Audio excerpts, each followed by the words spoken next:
तो friends, UKPSC यानी कि उत्तराखंड पीसीएस की प्रारंभिक परीक्षा जो कि हुई थी 14 जून को, तो उसमें कुल मिला के 150 प्रश्न पूछे गए थे। इन 150 प्रश्नों में अगर आप देखेंगे तो बहुत सारे प्रश्न ऐसे हैं जो कि स्टेटी जीके से हैं और करंट अफेयर से हैं। तो ये प्रश्न आगामी सभी प्रतियोगी परीक्षाओं के लिए, खासतौर से जो उत्तराखंड के अभ्यर्थी हैं, उत्तर प्रदेश के अभ्यर्थी हैं, बिहार के हैं या फिर किसी भी स्टेट के हैं, उनके लिए इंपॉर्टेंट है। क्योंकि एक ट्रेंड आजकल देखने को मिल रहा है। मैं आपको थोड़ा सा व्यक्तिगत होकर बताना चाहूँगा कि जो पेपर सेटर होता है ना, जब वो पेपर सेट करने बैठता है तो वो देखता है कि वर्तमान समय में जो आसपास के राज्य हैं उनमें जो परीक्षाएं हुई हैं तो उसमें कौन कौन सा प्रश्न पूछा गया था। तो उसी प्रकार से या फिर उसी टॉपिक से वो भी प्रश्न ले ही लेते हैं। कभी कभी प्रश्नों को एज इट इज़ भी ले लिया जाता है। जैसे कि अगर बात करें यहाँ पर तो उत्तराखंड की, तो उत्तराखंड से संबंधित जो प्रश्न हैं वो उत्तराखंड के लिए इंपॉर्टेंट हैं, लेकिन बाकी जो प्रश्न हैं वो सभी स्टेट के लिए इंपॉर्टेंट हैं। ठीक है, तो पूरा वीडियो आपको ध्यान से देखना चाहिए। और यहाँ पर सभी 150 प्रश्नों का सर्वशुद्ध संभव हल आपको दिया जा रहा है। और यहाँ पर बस एक दो प्रश्न हैं जिनमें थोड़ा सा कंफ्यूज आप होंगे, बाकी सभी प्रश्नों का सर्वशुद्ध हल यहाँ पर मैं आपको दे रहा हूँ। तो चलिए शुरू करते हैं। पहला क्वेश्चन देखिए। अब देखो, प्रश्नों का पूछने का जो प्रारूप है, जो ट्रेंड है, वो काफ़ी तेज़ी से बदल रहा है। आप देखेंगे तो पहले डायरेक्टली ये पूछा जाता था कि रेड क्लिफ रेखा किन दो देशों के बीच में है, 38 डिग्री पैरेलल किन दो देशों को अलग करती है, मैकमोहन रेखा किन दो देशों के बीच में है। ठीक है, लेकिन अब देखिए प्रश्न क्या पूछ रहे हैं। यहाँ पर देखेंगे तो मैकमोहन रेखा, ठीक है, किसके मध्य सीमा निर्धारित करती है। आपके दिमाग में होगा ना भारत और चीन, लेकिन अब यहाँ पर स्टेट दे दिया गया है। तो देखो यहाँ पर जो मैकमोहन रेखा है वो अरुणाचल प्रदेश और चीन के बीच में सीमा का निर्धारण करती है। तो प्रश्नों का जो ट्रेंड है बदल रहा है। एटॉल का आकार क्या होता है। अब देखो यहाँ पर क्या होता है एटॉल। पहले तो समझो कि एटॉल क्या है। एटॉल आपने समुद्र देखा होगा, समुद्र के अंदर जो मूंगे की चट्टानें होती हैं तो वो जब एक जगह जुड़ती हैं, मतलब जब वो एकत्र होती हैं तो वो एक प्लेन बनाती हैं। और इसका जो आकार होता है वो या तो अंगूठी के आकार का होता है या फिर घोड़े के नाल के आकार का होता है। तो ऑप्शन सी करेक्ट है। सूर्य की चमकीली बाह्य परत को क्या कहते हैं। अब देखो प्रश्न यहाँ पर कि सूर्य की जो सतह है, जो चमकीली बाह्य परत है, जिसको क्या कहते हैं जिसको आप फोटोस्फीयर कहते हैं। तो यहाँ पर आपका जो ऑप्शन ए है ये करेक्ट है। एपेरोजेनिक बल परिणाम है, जो एपेरोजेनिक बल है वो किसका परिणाम है। तो देखो फ्रेंड्स, ये पृथ्वी की लंबवत हलचल का परिणाम होता है, यानी कि आपका ऑप्शन बी करेक्ट है। सहारा मरुस्थल में उत्तर पूर्व से पश्चिम की ओर बहने वाली शुष्क पवनों को क्या नाम दिया गया है। अब देखो प्रश्न बहुत ही डीप है। ठीक है, जो लोग ठीक से पढ़े होंगे बस उनको पता होगा, या फिर जो लोग लगातार एमसीक्यूज लगा रहे हैं एग्ज़ाम के, या तो उनको पता होगा। तो सहारा मरुस्थल में उत्तर पूर्व से पश्चिम की ओर जो शुष्क पवनें बहती हैं उनको क्या कहते हैं। बोरा, सिराको, हरमैटन, मिस्ट्रल। तो उनको कहते हैं हरमैटन, यानी कि 5 का ऑप्शन सी करेक्ट होगा। लटकती घाटी स्थलाकृति निम्न में से किस भू आकृतिक प्रक्रिया से संबंधित है। प्रश्न देखिए, लटकती घाटी किस भू आकृतिक प्रक्रिया से संबंधित है। तो देखो इसका आंसर गेस करो, ये हिमालय से संबंधित है। ऑप्शन बी करेक्ट है। ठीक है, इसके बाद आगे बढ़ते हैं। अब देखो क्वेश्चन नंबर 7 है कि भारत में उष्णकटिबंधीय शुष्क पर्णपाती वन के संदर्भ में निम्न कथनों पर विचार कीजिए। अब देखो बात क्या हो रही है, शुष्क पर्णपाती वन के बारे में। ठीक है, यानी कि ऐसे वन कहाँ पर उगते हैं जहाँ पर जो वर्षा होती है वो शुष्क पर्णपाती का मतलब ये हो जाता है कि ऐसा वन जहाँ पर वर्षा आपकी 70 से लेकर 120 सेंटीमीटर के मध्य होती है। तो सीधे सीधे आपका जो पहला है ये गलत हो गया। और दूसरा क्या है कि हिमालय की तलहटी से निकलने वाली एक अनियमित चौड़ी पट्टी में पाए जाते हैं, ये सही है। तो मतलब केवल दूसरा वाला सही है। तो यहाँ पर आपका जो ऑप्शन बी है ये करेक्ट है। अगला क्वेश्चन देखिए, निम्नलिखित प्रायद्वीपीय नदियों में से किस एक की प्रवाह लंबाई सबसे अधिक है। प्रायद्वीपीय नदियाँ सबसे अधिक जो प्रवाह लंबाई है वो गोदावरी की है। गोदावरी जो है ये 1465 किलोमीटर है कुल इसका जो प्रवाह है, जबकि कृष्णा की इससे कम है, 1401 किलोमीटर ही है, बाकी तो और भी कम है। तो इसका उत्तर बनेगा ऑप्शन ए। निम्न कथनों में कौन सा भारत में लैटराइट मिट्टी के संदर्भ में सही नहीं है। लैटराइट मिट्टी के संदर्भ में सही नहीं है, कौन सा सही नहीं है। इसमें चूना व हाइड्रोजन की कमी होती है, ये तो सही है। यह अच्छी निर्माण सामग्री प्रदान करती है, ये भी सही है। यह निच्छालन से प्रभावित होती है, ये भी सही है। यह नमी पोषक और अधिक चिकनी मृदा कारक क्ले फैक्टर होती है, ये गलत है।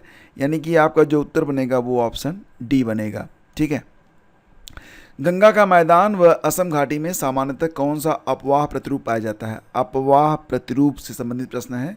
गंगा का मैदान और असम घाटी में जो अपवाह प्रतिरूप होगा, जो विस्तृत मैदान, मंद ढाल, अधिक वर्षा व अनेक सहायक नदियों की विशेषता रखता है। तो इसका उत्तर क्या होगा बताइए?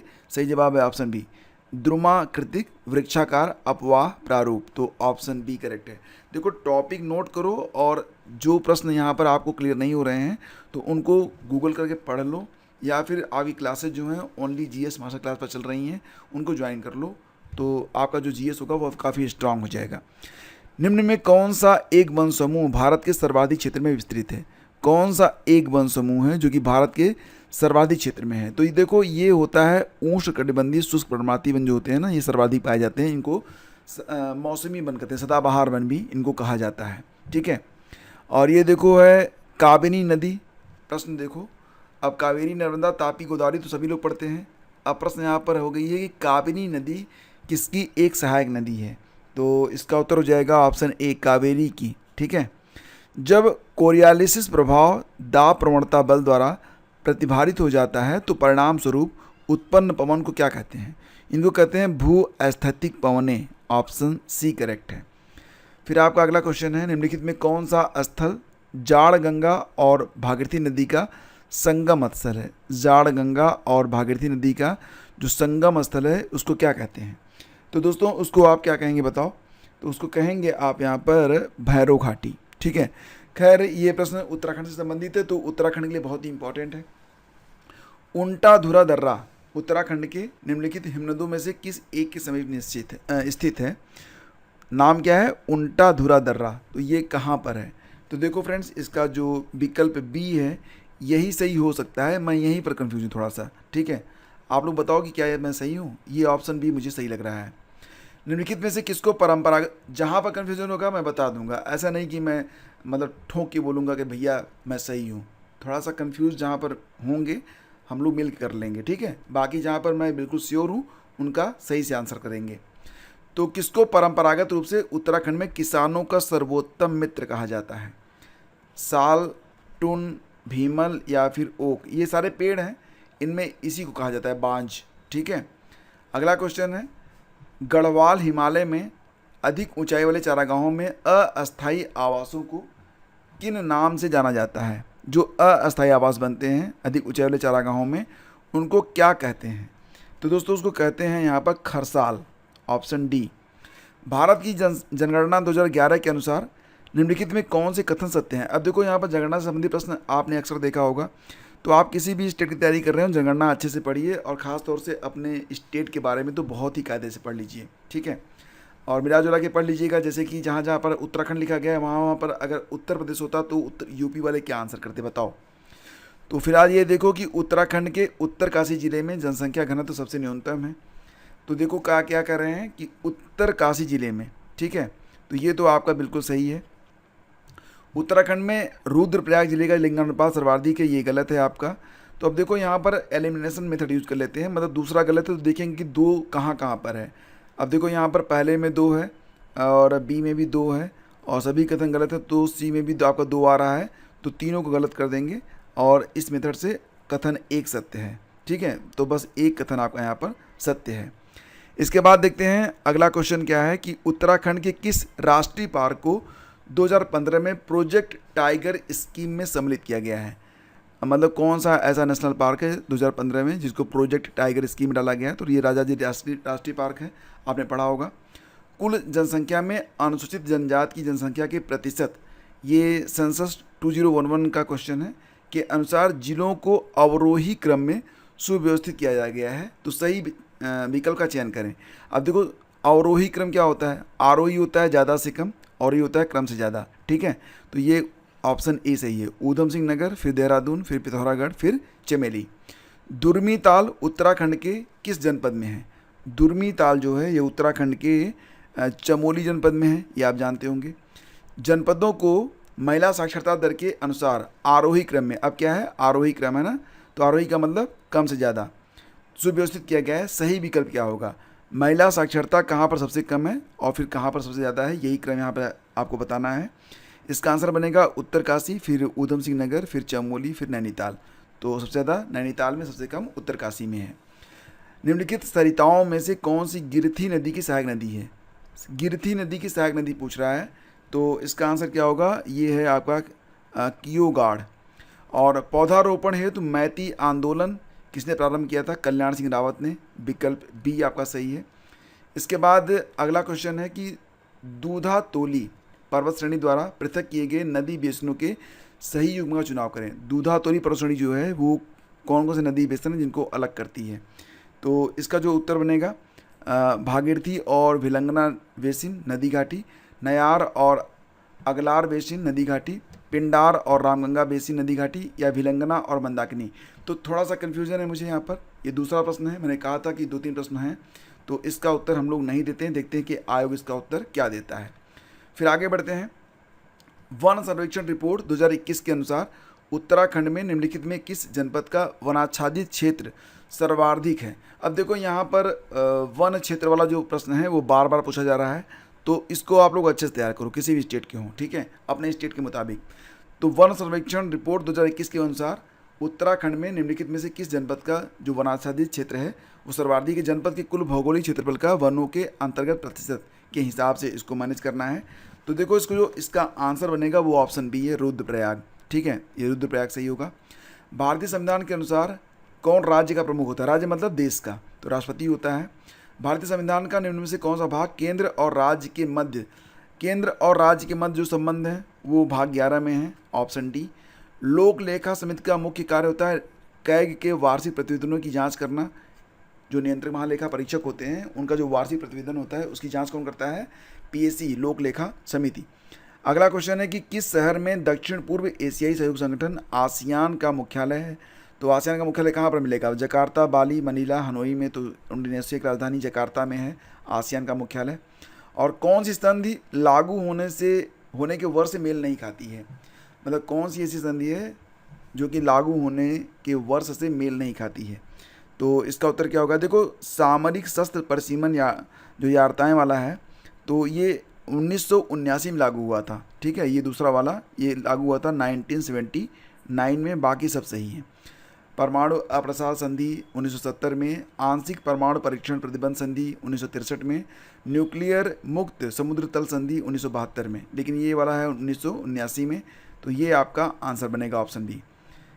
क्या भारतीय संविधान का दर्शन नहीं है? अब देखो कल्याणकारी राज्य ये भी है, समाजवादी राज्य ये भी है, राजनीतिक समानता ये भी है, लेकिन समाजवादी कम्युनिस्ट मतलब स्टेट ये भारतीय संविधान का दर्शन नहीं है। तो विकल्प ए आपका सही है।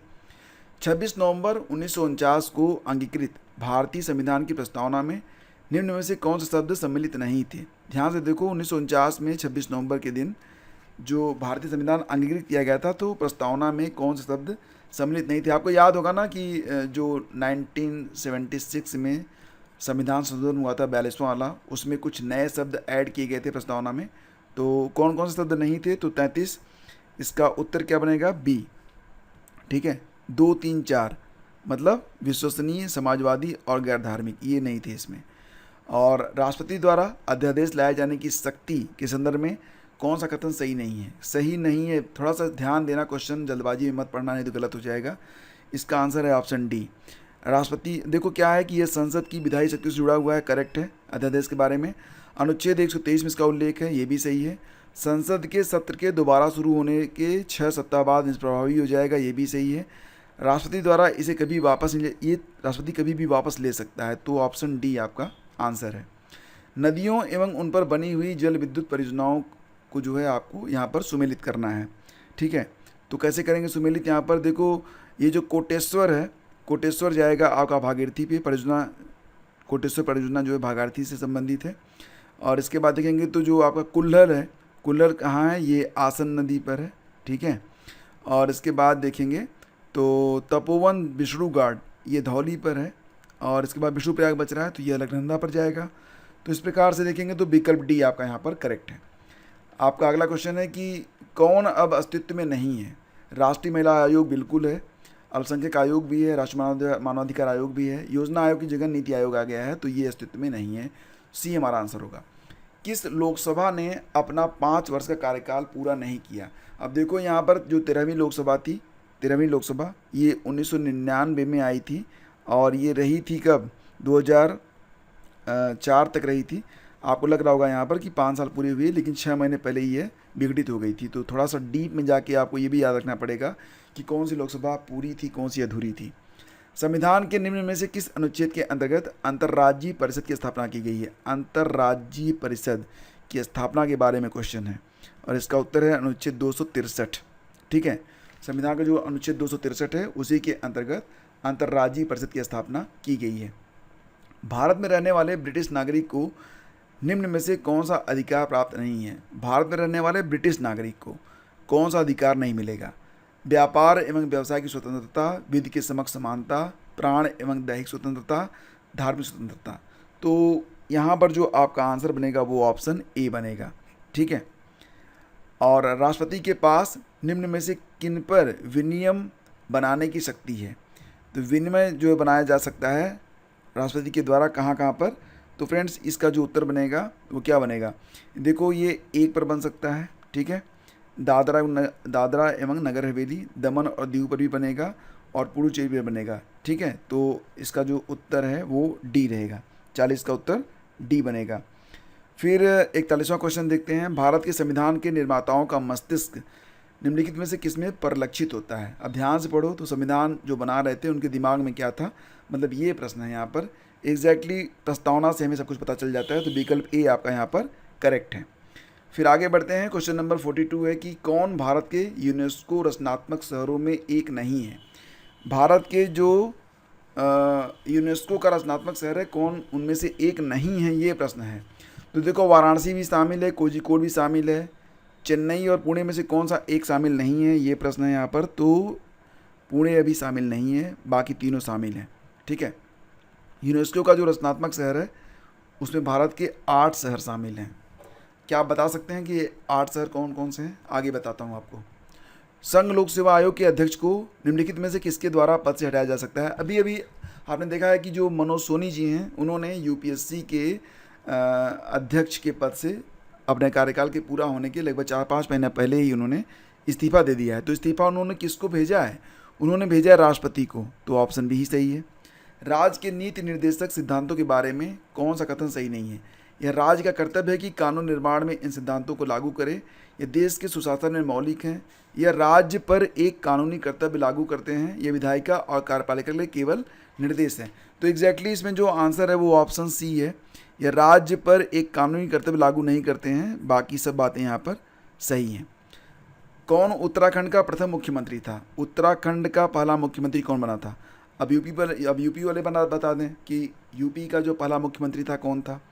तो 45 का जो आंसर है बी है। ठीक है, श्री नित्यानंद स्वामी।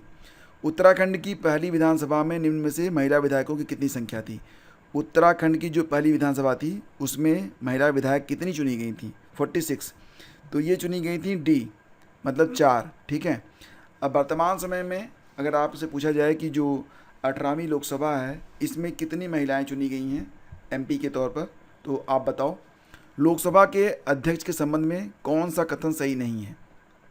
लोकसभा के जो अध्यक्ष होते हैं उनके बारे में कौन सा कथन सही नहीं है। तो दोस्तों यहाँ पर देखेंगे अगर आप, तो अध्यक्ष पद ग्रहण करने के समय से 6 महीने के भीतर सदन का सदस्य बनना चाहिए, ये भी सही है। जब तक वो सदन का सदस्य है तब तक अध्यक्ष रहता है। और अध्यक्ष लोकसभा के भंग होने पर भी अपने पद पर बना रहता है, ऐसा तो बिल्कुल नहीं होना चाहिए। अध्यक्ष को लोकसभा के सदस्यों द्वारा हटाया जा सकता है, ये भी नहीं है।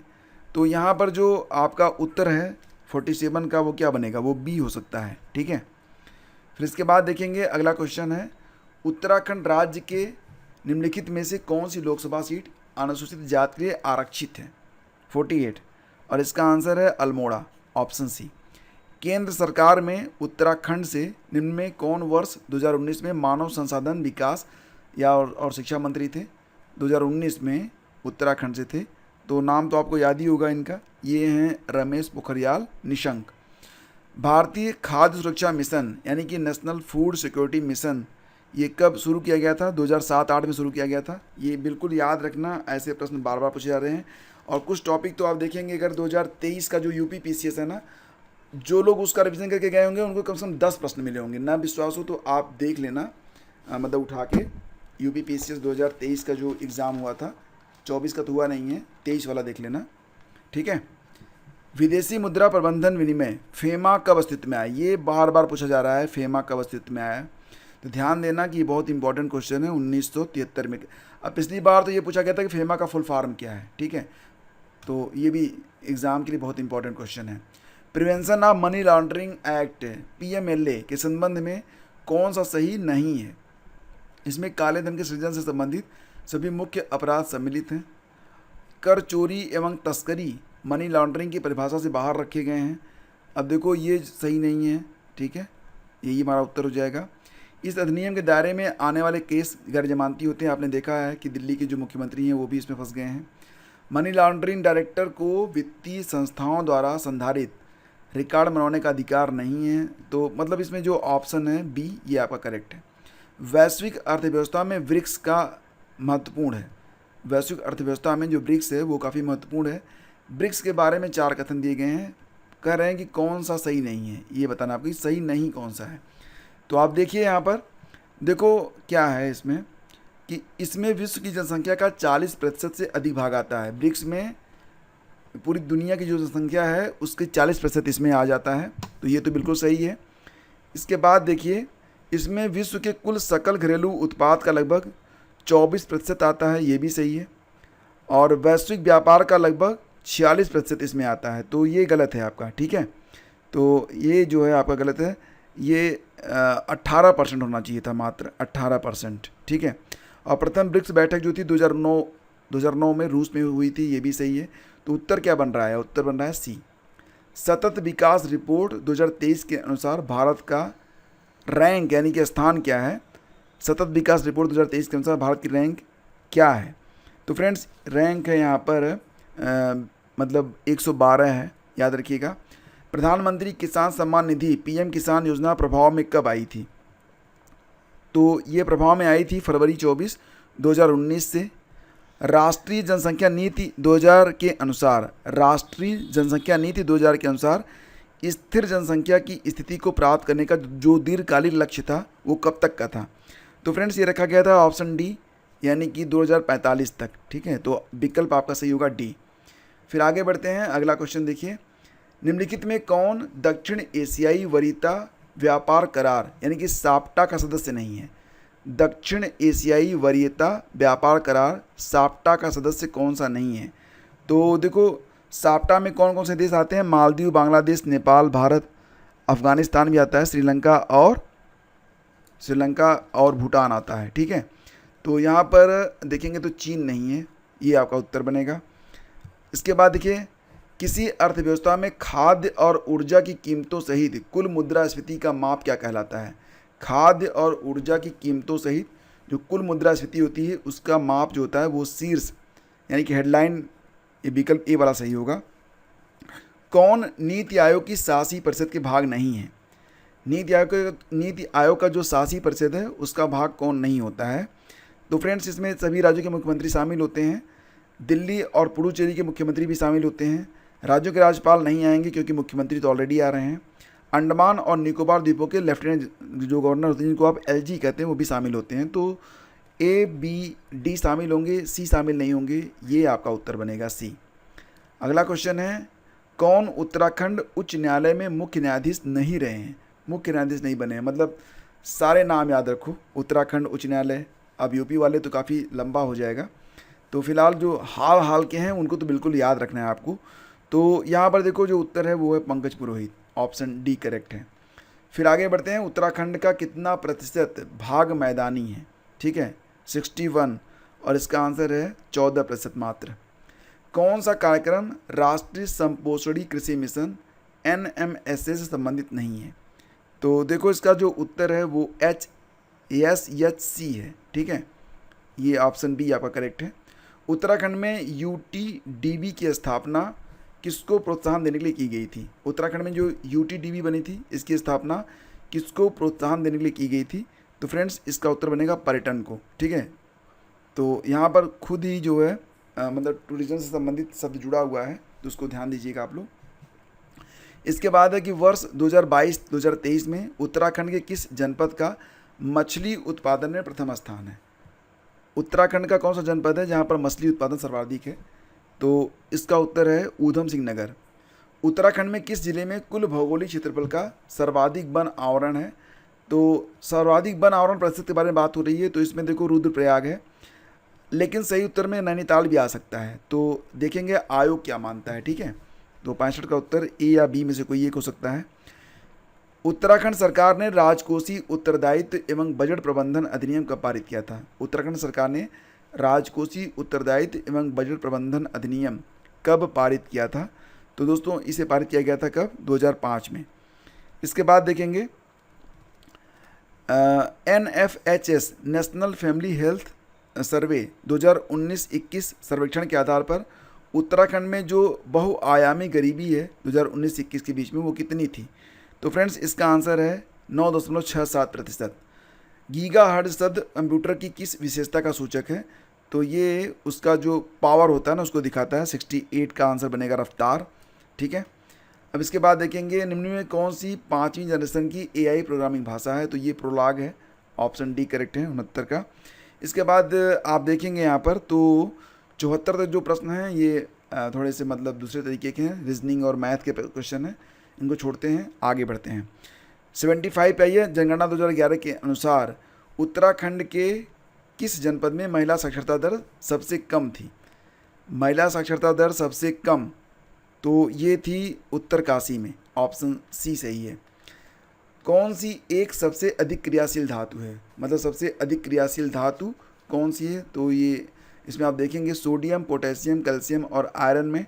तो फ्रेंड्स यहाँ पर देखो सबसे अधिक क्रियाशील धातु होती है सोडियम, तभी इसको किस में रखते हैं? इसको रखते हैं मिट्टी के तेल में। भौगोलिक क्षेत्र जो विशेष रूप से स्थानिक, दुर्लभ और संकटग्रस्त प्रजातियों में समृद्ध है और अपेक्षाकृत छोटे क्षेत्रों में सीमित व निवास स्थान के नुकसान का सामना कर रहे हैं, उन्हें क्या कहते हैं? तो देखो उन्हें क्या कहेंगे आप बताओ यहाँ पर। तो red spots, glow spots, hot spots या फिर वेट स्पॉट्स। तो फिलहाल इनको क्या कहेंगे आप? इनको कहेंगे रेड स्पॉट्स। ठीक है, क्योंकि ये संकटग्रस्त हैं। वे जीव जो 0 से 15 डिग्री सेंटीग्रेड तापमान में सबसे अच्छी वृद्धि करते हैं उनको क्या कहते हैं? मतलब क्या है कि ये बहुत ही कम तापमान में बहुत अच्छा ग्रो करते हैं। इनको हाइड्रोफाइल्स नहीं कहेंगे, इनके लिए पानी जरूरी होती है। मेजोफाइल्स, सैक्रोफाइल्स और थर्मोफाइल्स, तो ये थर्मोफाइल्स होते हैं, ऑप्शन ए करेक्ट है। कौन सा संवैधानिक संशोधन अधिनियम पर्यावरण की सुरक्षा और सुधार तथा वनों और वन्यजीवों की सुरक्षा से संबंधित है?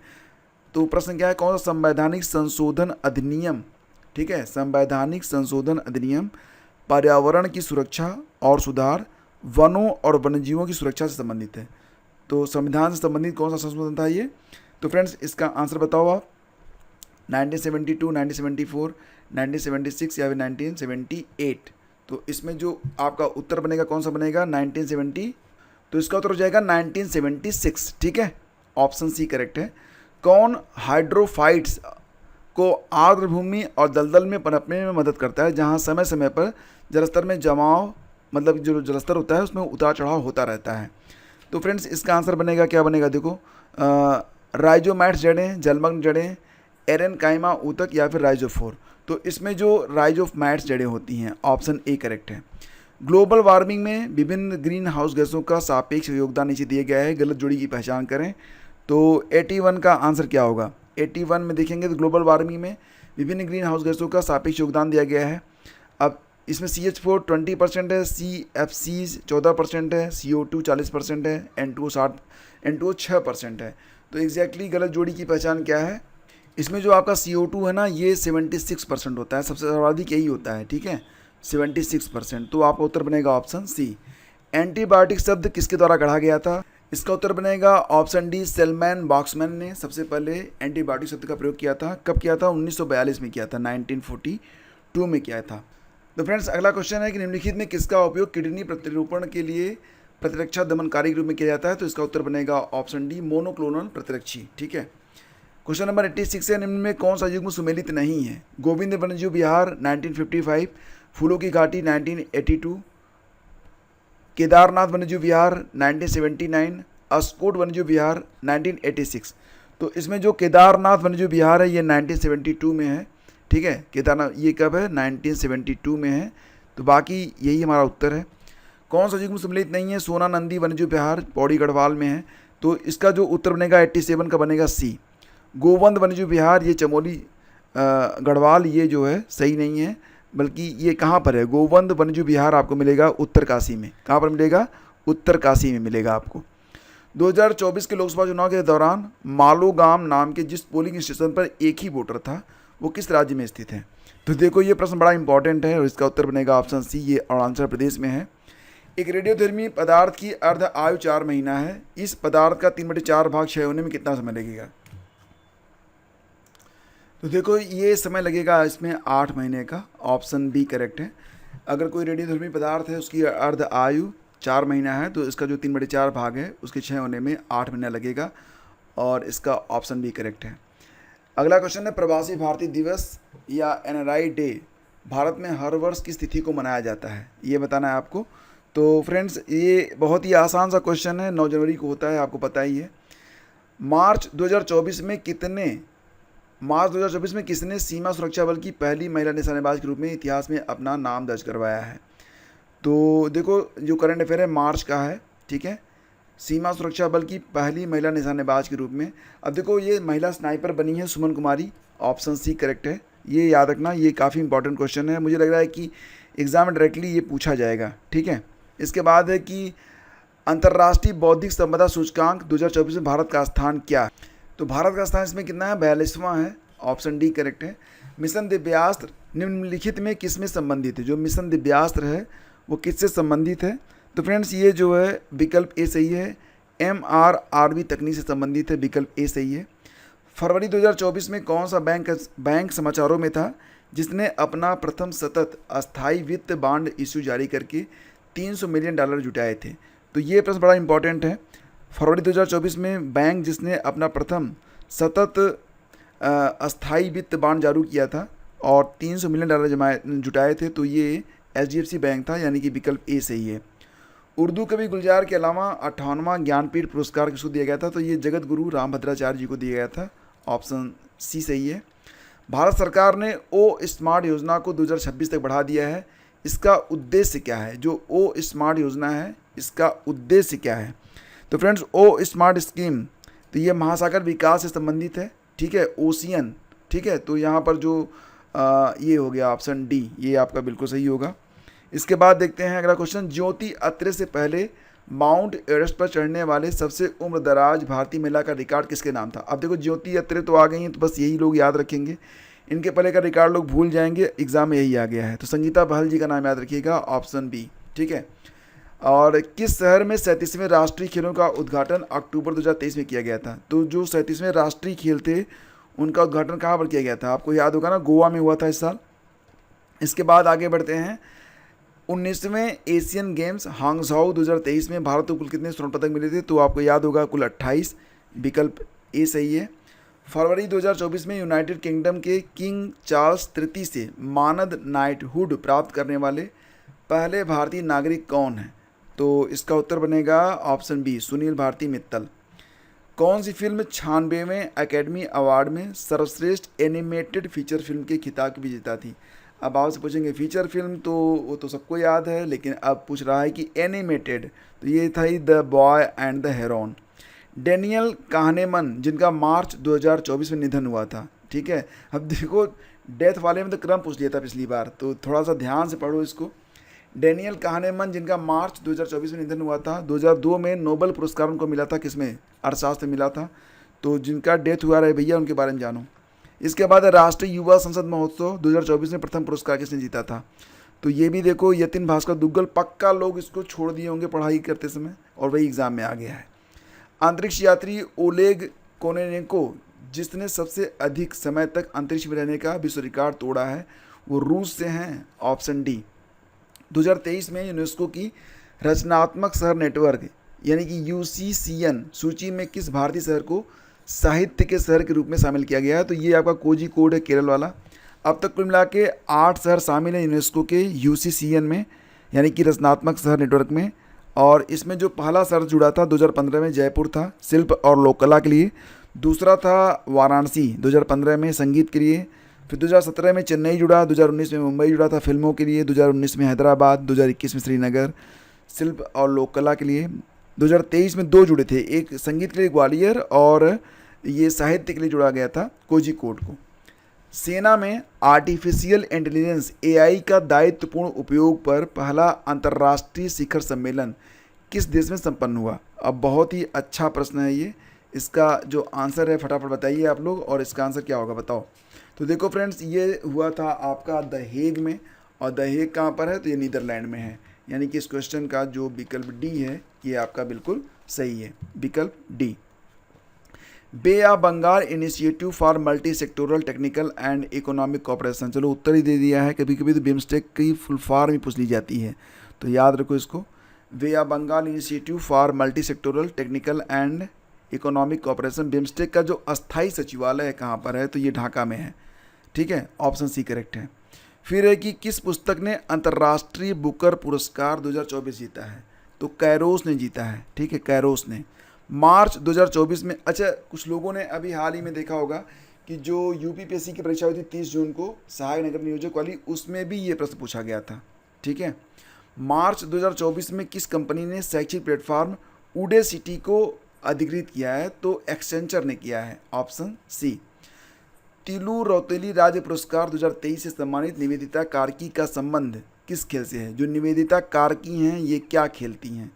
तो दोस्तों ये खेलती हैं, क्या खेलती हैं बताओ? मुक्केबाजी, ठीक है।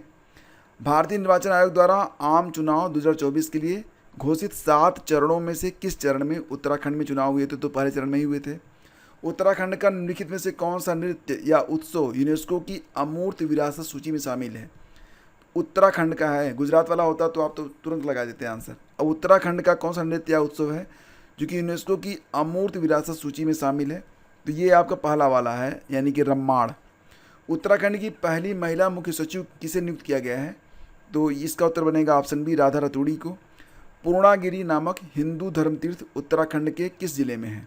पूर्णागिरी कहाँ पर है? तो ये मिलेगा आपको चंपावत में। किसका मुख्यालय उत्तराखंड की राजधानी देहरादून में है? तो बताओ किसका है? तो दोस्तों इसका आंसर बनेगा भारतीय सर्वेक्षण विभाग, ऑप्शन बी करेक्ट है। अगला क्वेश्चन है, मानसखंड कॉरिडोर यात्रा के लिए किस रेलवे स्टेशन से शुरू करने का प्रस्ताव था? मानसखंड कॉरिडोर यात्रा के लिए किस रेलवे स्टेशन से ट्रेन शुरू करने का प्रस्ताव था? तो दोस्तों इसका आंसर है ऑप्शन सी, पुणे से। उत्तराखंड उच्च न्यायालय की पहली महिला मुख्य न्यायाधीश के रूप में किसे नियुक्त किया गया है? उत्तराखंड उच्च न्यायालय की पहली महिला मुख्य न्यायाधीश बनी है जस्टिस ऋतु बाहरी, ऑप्शन बी करेक्ट है।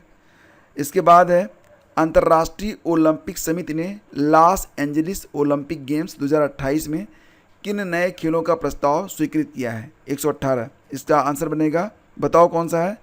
ए, T20 cricket, baseball, flag football और स्क्वैश। तो जो लॉस एंजल्स ओलंपिक गेम्स होंगे 2028 में, उसमें T20 cricket, baseball, flag football और स्क्वैश शामिल किया जाएगा। आपका जो विकल्प ए है ये करेक्ट है। अगला क्वेश्चन है, सुदर्शन झील का निर्माण किसने किया था? तो चंद्रगुप्त मौर्य ने किया था। आजीवक संप्रदाय की स्थापना मक्खलीपुत्र घोषाल ने की थी। विक्रमशिला विश्वविद्यालय की स्थापना धर्मपाल ने की थी। मिलिंद पन्नो महाराज मिलिंद के प्रश्नों पर आधारित है, यह मूल भाषा थी पाली, ऑप्शन सी करेक्ट है। शाहजहां ने अपने किस पुत्र को शाह इकबाल की उपाधि दी थी? दारा शिकोह को। नीचे दिए गए बाबर के युद्धों को कालक्रमानुसार व्यवस्थित करें। तो सबसे पहले तो हुआ था यहाँ पर पानीपत का युद्ध, इसके बाद होता है आपका खानवा का युद्ध, फिर चंदेरी का युद्ध हुआ, फिर घाघरा का युद्ध हुआ। तो यहाँ पर उत्तर बनेगा 2 4 3 1, ठीक है, 2 4 3 1, 2 4 3 1, ये विकल्प सी सही है। जियाउद्दीन बर्नी ने किसकी रचना की थी? तो फतावा जहांदारी की रचना की थी, ऑप्शन बी करेक्ट है। देखो ये प्रश्न बहुत ही इंपॉर्टेंट है, इनको रटे रहो, और आजकल किताबें तो ऐसी पूछी जा रही हैं जो कि इसके पहले आपने देखी भी नहीं होंगी। अगला क्वेश्चन है, अकबर ने किस क्षेत्र की विजय को यादगार बनाने के लिए बुलंद दरवाज़ा बनाया था? तो गुजरात विजय। 1336 में विजयनगर साम्राज्य की स्थापना की गई थी हरिहर और बुक्का के द्वारा। ये तो कॉमन क्वेश्चन है, बहुत बार पूछा गया। अगला क्वेश्चन है कि भारत में अंग्रेजी शिक्षा का मैग्ना कार्टा ये वुड डिस्पैच था 1854 वाला, यानी कि क्वेश्चन नंबर 128 का सही जवाब ऑप्शन बी है। अलीगढ़ आंदोलन का शुरुआती लक्ष्य क्या था? ये था कि पश्चिमी वैज्ञानिक शिक्षा को भारत के मुस्लिमों के बीच प्रश्रय देना, यानी कि विकल्प सी सही है। बनारस का अब देखो ये ना, ये क्वेश्चन भी अभी हाल ही में आया था यूपीपीएससी के टाउन प्लानर एग्ज़ाम में। बनारस का, हाँ, थोड़ा प्रारूप चेंज था। बनारस का सेंट्रल हिंदू स्कूल जो बाद में बनारस हिंदू विश्वविद्यालय बना, इसकी स्थापना की गई थी किसके द्वारा? तो इसका उत्तर बनेगा ऑप्शन सी, एनी बेसेंट के द्वारा। राजा राममोहन राय के विचारों को प्रचारित करने के लिए तत्वबोधिनी सभा की स्थापना किसके द्वारा की गई थी? तो तत्वबोधिनी सभा की स्थापना की गई थी किसके द्वारा? देवेंद्रनाथ टैगोर के द्वारा। 1858-1859 में लिखित नाटक नील दर्पण नील उत्पादकों की व्यथा उजागर करता है। यह लिखा गया है दीनबंधु मित्र के द्वारा। बंगाल का विभाजन 1905 में लॉर्ड कर्जन द्वारा किया गया था और ये भंग हुआ था 1911 में। किसने कहा था ब्राह्मण और श्रमण दार्शनिकों के दो प्रकार थे? अब इसका उत्तर नहीं पता है। ब्राह्मण और श्रमण दार्शनिकों के दो प्रकार थे, इसका उत्तर बताइए आप लोग, थोड़ा सा खोजिए और मैं भी इसका आंसर मिल जाएगा तो पहले कमेंट में लिख दूंगा। देखो जो भी प्रश्न यहाँ पर थोड़े से कन्फ्यूजन वाले होंगे उनका सही उत्तर मैं पहले कमेंट में लिखकर उसको पिन कर दूंगा, आप लोग देख लीजिएगा। निम्नलिखित में किस देश में आज़ाद हिंद फौज का गठन हुआ था? तो सिंगापुर में हुआ था। अब देखो यहाँ पर कौन सही सुमेलित है? शैलाश्रय, चित्र स्थल और जनपद दिया गया है और पूछ रहे हैं कौन सा इसमें सही सुमेलित है। तो देखो यहाँ पर जो काला माटी है ये अल्मोड़ा में है, तो पहला गलत, दूसरा भी गलत, तीसरा भी गलत। ये मन्ना पैनाली है अल्मोड़ा में, तो डी सही है। चित्रेश्वर प्रकार के सिक्के किसने निर्गत किए थे? तो कुड़िंद ने किए थे। किस मुगल बादशाह ने गंगा नदी के उद्गम स्थल को खोजने हेतु गढ़वाल में सर्वेक्षण दल भेजा था?